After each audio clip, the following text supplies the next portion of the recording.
It's Virtual Guest Artist Day, and today this guest artist is all the way from England. I'm ready. I hope you are too. Let's get started. Hi everyone, it's Miss Sims here. I am so excited to bring you our next guest artist. This is going to be super fun.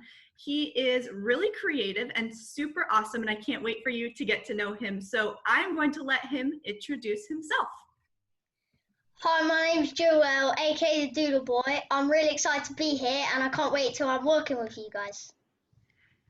Thank you so much. We are so excited. We've been seeing some of your pictures that you post on Instagram and some of your things that you've been posting on YouTube, and we have absolutely loved it.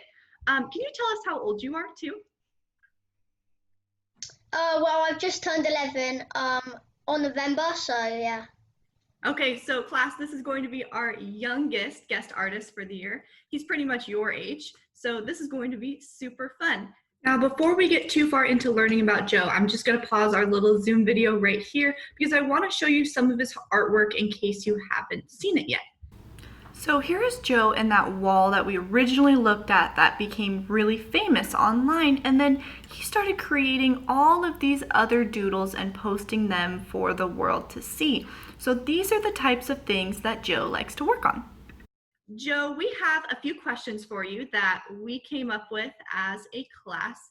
And our first question is from a kindergartner named Clara. And Clara wants to ask you if you ever get nervous when people ask you to draw in front of them. Well, I don't really get nervous. I just sort of, in my head, I get sort of a picture of what I'm going to do. Then I draw it down and I just keep thinking positively. That's a great way to do that. I love thinking positively. We have a first grader named Liam, and Liam wants to ask you if your hand ever gets tired putting so many doodles on one page. Well, I sort of get tired, so I have to have a few breaks, but usually when I'm doing stuff on a bigger scale, like walls and stuff. So when you take those breaks, do you take a break for like 5 minutes, or do you come back to it the next day sometimes? How do you take those breaks? Well, if it's a wall, I normally do like a few hours maybe. Then I have like a quick break, and then if it depends how I feel really, but normally I go back to it and carry on. Oh, very cool. Okay, so we have our third question is from a second grader named Madeline, and Madeline wants to know, what are your favorite types of things to draw? Well, my favorite types of things to draw are I like drawing like foodie characters and stuff, Okay. aliens and monsters. Aliens and monsters? Yeah. Have you always liked drawing those, or did you just recently start like drawing those? Well, I like to draw more realistic things like people when I was younger, but when I was like 7 or something, I started to like change my technique and draw things like monsters and stuff. Very cool. We have a third grader named Everett, and he just wants to know, why do you like doing art? What do you like about it? Well, I like that you can be free, and I just like it because it always puts me in a happy mood. So whenever I get a bit stressed or something, I go into my room and start drawing, and that really helps me. That's a great way to look at it. I love that. We have 2 more questions left. We have a fourth grader named Reika, and Reika would like to know if you have a favorite artist that maybe inspires you or that you like to look at their artwork. Well, there's a book you might know called Tom Gates, and that sort of inspired me. But I don't really have like a favorite artist. I normally just like create my own style things. That's awesome. And this book you're calling, could you say it one more time? Because I don't think I've heard of that book before. Um, so it's called Tom Gates, Okay. and it's by Liz Pekin, I think. Okay, we might have to get that for our classroom so we can check it out. Yeah. And our last question today is from a fifth grader named Alyssa, and she is wondering, we watched a thing where you did a whole wall, kind of like what's behind you. She's wondering, how long does it take you to finish those really big things, like a whole wall? Well, my first one at the restaurant, the first one I did, that took about like 12 hours.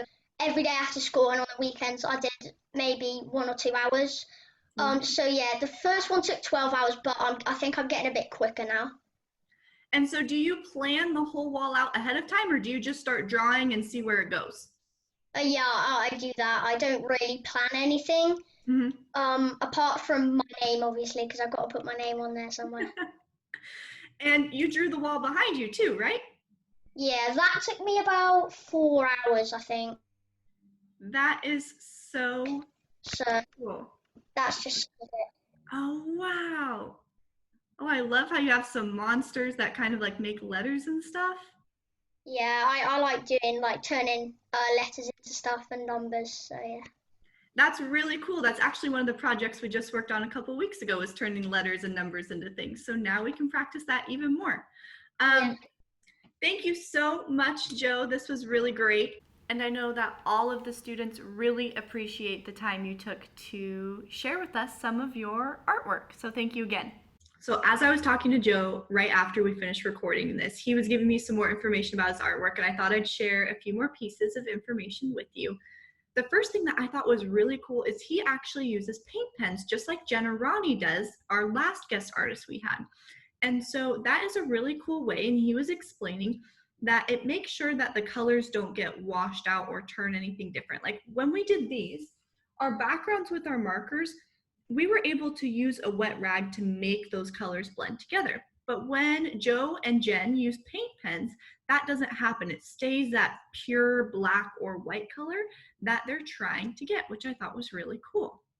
So with the rest of your time today, I challenge you to be creative, just like Joe. Come up with something you want to draw. It doesn't have to be a monster or an alien. It can be anything that you feel like doing. Now remember, it is always the kind and right thing to do to thank someone when they take time out of their day to help us out. So if you would like, this would be a great opportunity during the rest of your art lesson time to create a thank you card for Joe or a thank you doodle. Make sure you write something very kind about what he taught you today, and I hope you have a great rest of your art class. I'll see you next week.